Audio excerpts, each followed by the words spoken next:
Well, hello there, vinyl community.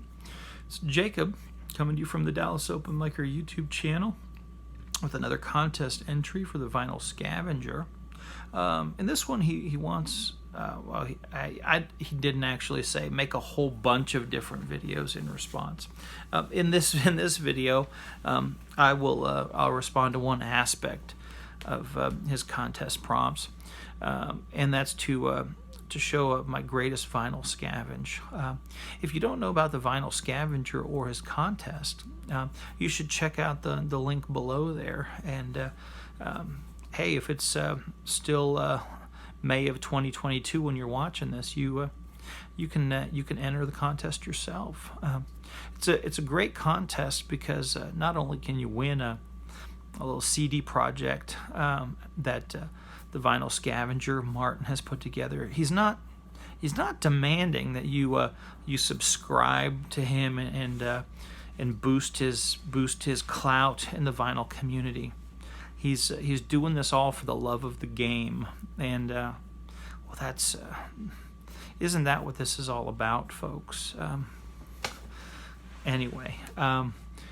Let's see what we got in this. How about we before we get to the without further ado part, let's take that sip of coffee.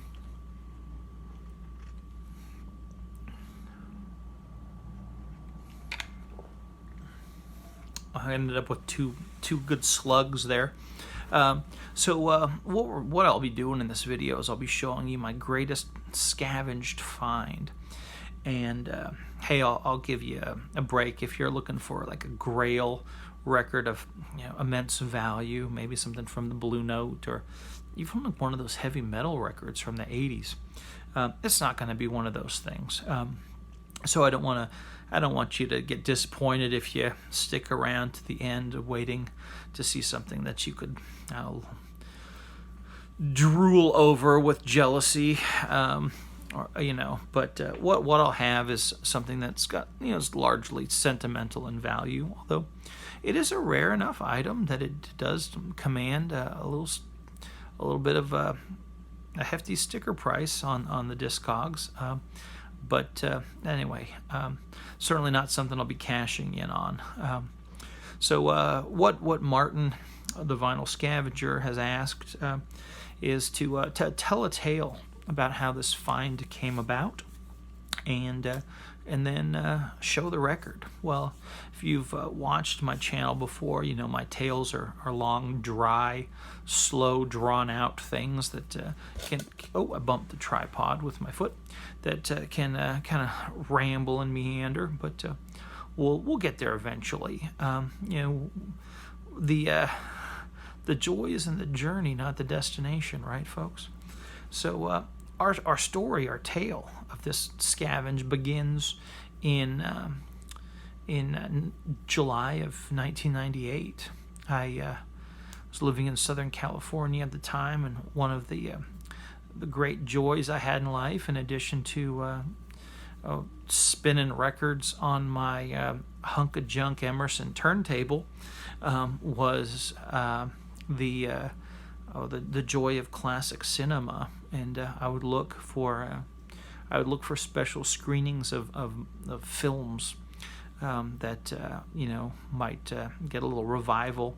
Maybe there was a restored print of Casablanca or something out there that would get shown in a few select theaters around town. And I certainly didn't want to miss that out. As having been watching things on the old 19-inch Sanyo at the time, seeing things on a big screen was quite a treat. It's nothing like the fancy TVs that are commonplace in homes today. There's almost very little reason to leave the comfort of the home, is there? But back in the dark days of the 1990s, things were different. I would scour the pages of the Los Angeles Times calendar section looking for special screenings. And there, one fateful day, I stumbled upon a notice in the paper that took my breath away, folks. It was an advertisement, or not an advertisement, the informational blurb about, or the notice for a Buster Keaton movie festival at a place called the Old Town Music Hall in El Segundo, California. I thought, oh, this is going to be the thrill of a lifetime, seeing Buster Keaton larger than life up there on the big screen. I couldn't hesitate. I had to call the theater and find out what was going on, and that trying to shake loose a little crick in the neck there. If you're wondering, if I'm hearing some sound off screen or, gazing off into the distance, no, I'm just trying to keep the stiffness from setting in. But anyway, so I see this notice, and I call this theater up, and I call the number, and this cranky old man answers the phone. It turns out to be Bill Kaufman. Little did I know that he would someday be my friend, and also the recording artist on my most prized Scavenged record. He sounded like an old crank, but he put on the persona that he was put out by having to answer the phone and have his afternoon interrupted. But you could tell he was delighted to have reeled in a new patron to the theater. And so when the fateful day arrived, I believe I went to the afternoon screening, the 2:30 show. I loaded up my Coleman cooler. This would have been not the one I had showed in my previous video, but this was the old gray Coleman with the white lid that I left behind in California. I disposed of it shortly upon arriving in Texas. But anyway, I loaded that sucker up with ice and Crystal Geyser, a Lancha Peak water, and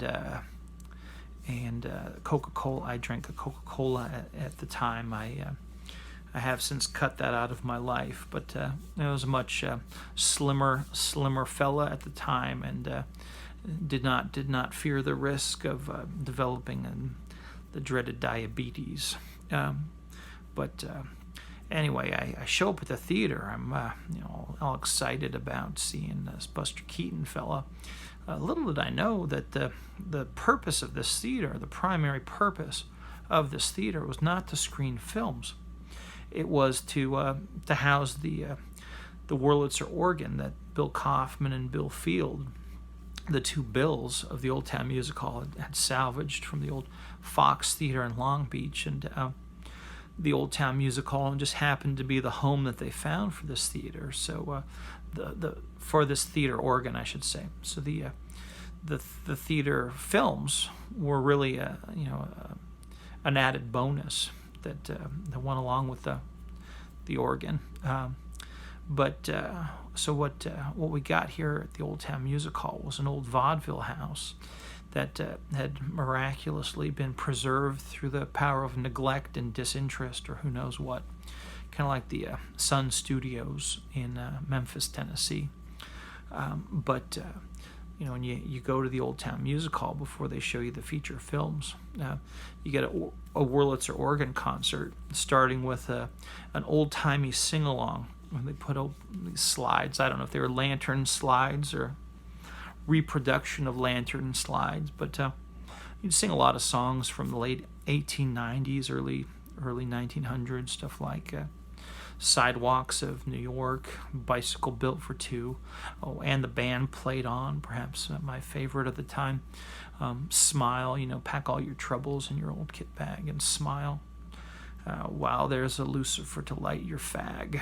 Smile, boys, that's the style. What's the use of worrying? It never was worthwhile. Right? Those old old-timey songs. But after the sing-along, they'd have the organ concert. They might do something like Bill Field or Bill Kaufman. I should say Bill Kaufman liked to play Walter Donaldson medleys, and then they may do something that showed off the capabilities of the organ with all the different instrument components, like 76 trombones, get the place shaking and rocking. And they did paint the instrument, not the console, but the instrument components of the organ, some kind of day glow paint, so that the pieces would show up in the dark while they were moving about, and you could hear what sound of the instrument corresponded to the physical instrument itself while it was being played. Something that angered some Wurlitzer organ purists, but I thought it was a nice touch. And then they draw the screen closed, cover up the instrument with the exception of the console. Then you'd have the intermission, which is where I got to know Bill. I'd sit out front in the I'm a sitter. I'd sit out front on the bench outside of the theater, and that was also Bill's spot. And so we'd strike up conversations, and over time we became pals. And we got this first piece of Scavenge I'll share with you. It was a gift from my pal Bill. This is the Crazy Rhythm Hot Society Orchestra's live concert album from the Old Town Music Hall. This was, I think, 96 or 97 when they recorded this one. And Bill plays the theater organ with the band on the last 4 tracks. So those of you who are Beatles fans might know that last one by heart there, Ain't She Sweet. Anyway, they got the old place rocking and rolling there. People sounded like they were having a good time. I saw that band play a concert in the park at the Huntington Beach Library. They were quite nice.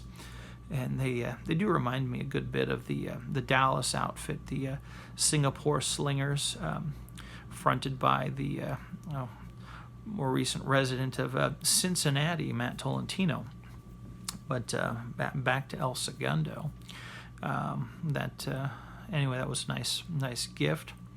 And of course, that's not my ultimate scavenge. We'll probably get to the 20-minute mark before we get to that. Who knows? Anyway, I'd have these delightful chats with Bill on the bench, and as is the case with chats with old folks, sooner or later you get to your last chat, and you don't always know when that moment is going to come. When that moment is something that you can look at in the rear view mirror, it's something that you always can be thankful of if the last chat was a good one. And with the case of Bill, it was. So Bill passed away in December of 2001, and that fall I was finishing up school. I was taking a mold making class at California State University, Long Beach. And I was talking to Bill about this class in our last conversation, and so this class was taught by Ron Young, who headed up the bronze sculpture foundry there at Cal State Long Beach. Ron was perhaps the world's foremost expert in patinas at the time, and he also had another life where he was the master mold maker on Return of the Jedi. And the class at the time, 2001, as you may imagine, was full of Gen Xers who grew up on Return of the Jedi, and the fellows in the class were able to put 2 and 2 together pretty quickly, and they would get a little giggly whenever the subject came up, because they knew that one of Ron's duties when he worked on the Return of the Jedi set was to do the mold for the Princess Leia slave girl bikini top, and by the process of making that mold required Ron to work very closely with Carrie Fisher to make a form fitting garment, and so he would have had to have, make a mold directly from her body, and that fact alone, made Ron a legend among the gentlemen in the class. But anyway, I was talking about taking this course with Bill. I did not go into detailed discussion about Princess Leia's slave girl bikini top, but as it was often the case with Bill, you talk about something, he would say, "Oh yeah, I know somebody who does this or that," and he mentioned that, "Oh yeah, I got a friend that does mold making and creatures and things in Hollywood." And I'll show you. Up in the office, we got this mold of Vincent Price's face that my buddy gave me, and you gotta take a look at this. It's pretty neat.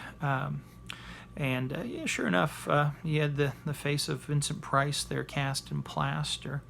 It's a very, very old looking Vincent Price, from like around the time of Edward Scissorhands. It was quite a neat piece of craft and memorabilia simultaneously. And the other thing that I remember from that final conversation with Bill was I had a regret. One of my biggest regrets in life was dropping out of piano lessons as a child, and sitting in the audience and listening to the Wurlitzer organ play just deepened that regret.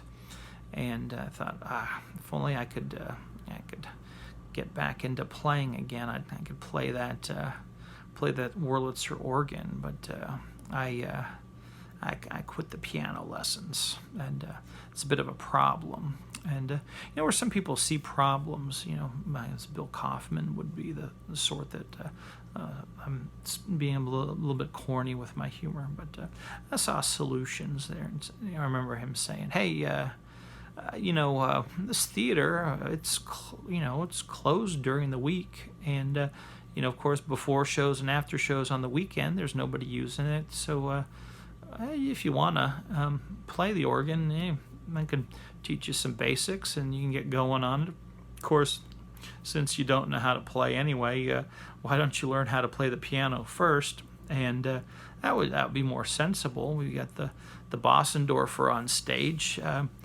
It's been around long enough. I don't think you could do any damage to it. And that was an interesting possibility that went nowhere, but it would have been fun to have followed that path. Well, of course, it didn't happen, and here I am in Texas today, as musically illiterate as ever, but full of strong opinions about the music that I do here.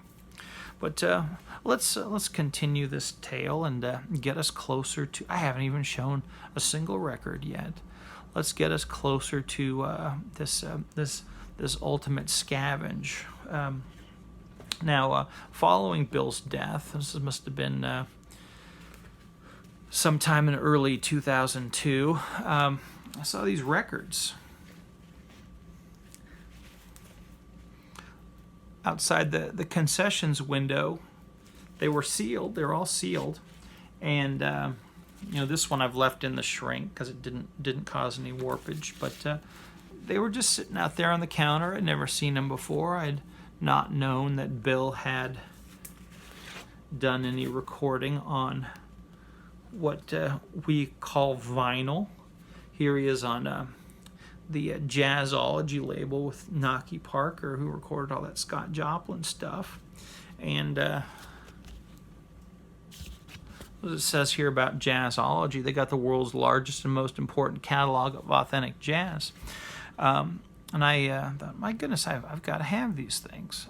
So I politely asked the lady that was working concessions, what do you selling the records for? And she says, "Oh, you can have them."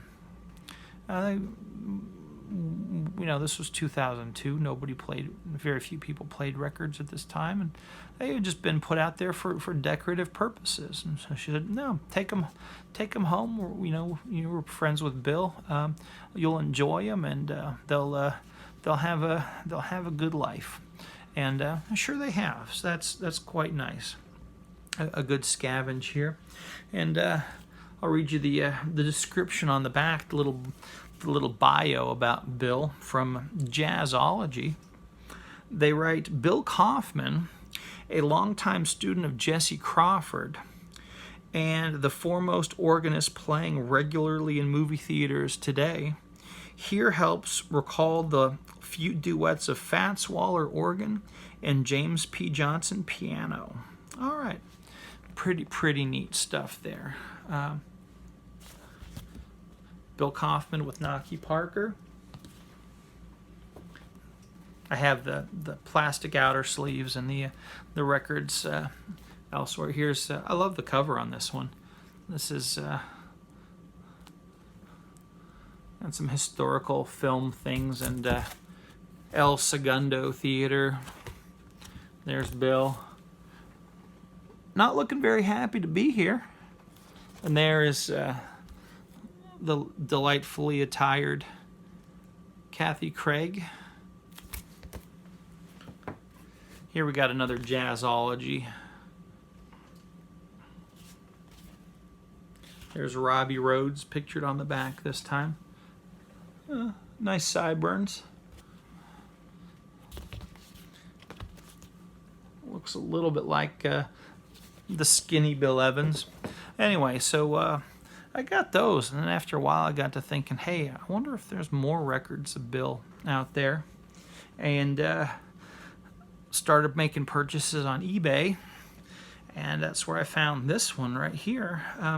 Sounds from Old Town Music Hall, and there's the Old Town Music Hall Wurlitzer organ, and this was before they had everything painted up for it to glow in the dark. But if you search up Old Town Music Hall on YouTube, you'll find some videos, and this scroll work, this woodwork in front of the stage there.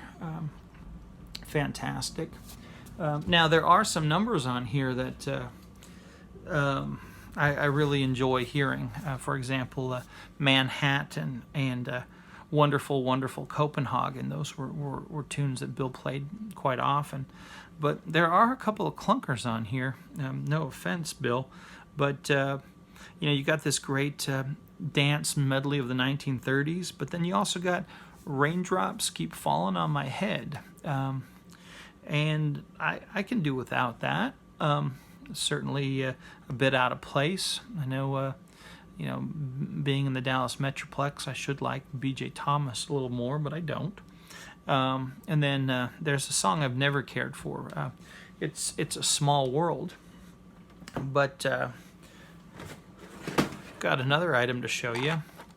See that record? I didn't know about it, but I had already had this record album on this cassette that I had purchased from the concessions window. And not all that long ago, my brother out in North Carolina, Titus, had this thing transferred to a CD so that I can skip over Raindrops Keep Falling on My Head. So I wanted to thank Titus with some VCLT for doing that for me. And I was looking for another copy of this. And while I was doing that, I got sidetracked as I found my greatest scavenge of all. It's a record that I didn't know existed. Discog says it's from 1962, so that puts it from before the opening of the Old Town Music Hall in the late 60s.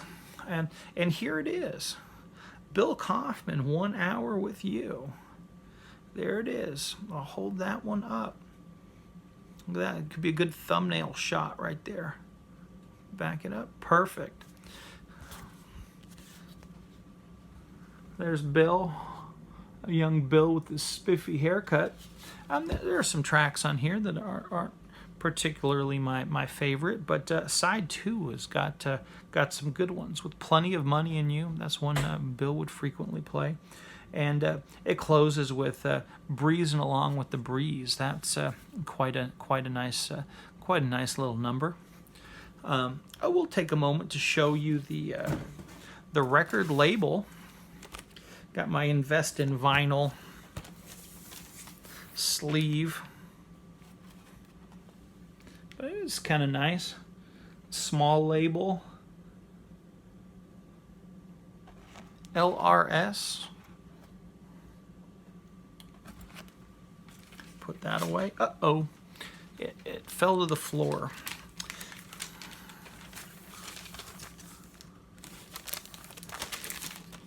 Set that down. And, I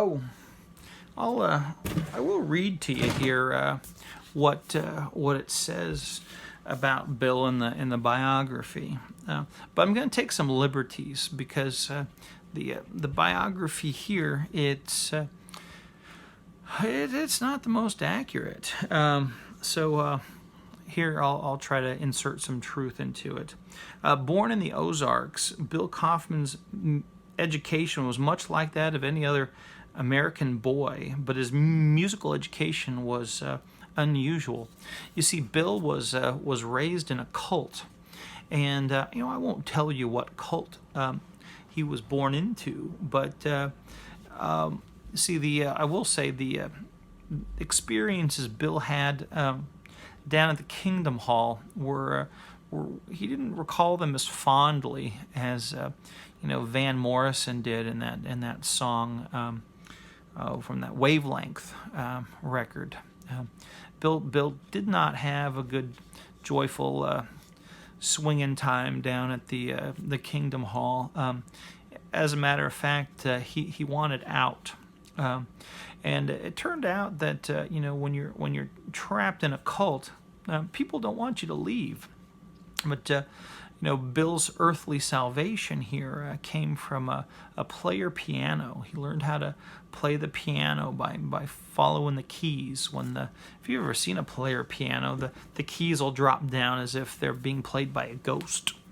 And so Bill studied the player piano as a youngster and learned how to play, and got himself a job in a supper club or a nightclub in Arkansas, a smaller town in Arkansas, and was able to earn a livelihood and escape. He was able to head west and eventually ended up in California and was playing in restaurants around town and studied the organ with Jesse Crawford, the prolific recording artist on the Wurlitzer organ, and eventually acquired a Wurlitzer of his own in partnership with Bill Field, and they opened up the Old Town Music Hall, and well, that's where I got to meet Bill and learn about Wurlitzer organ music, and ultimately find my great Scavenge.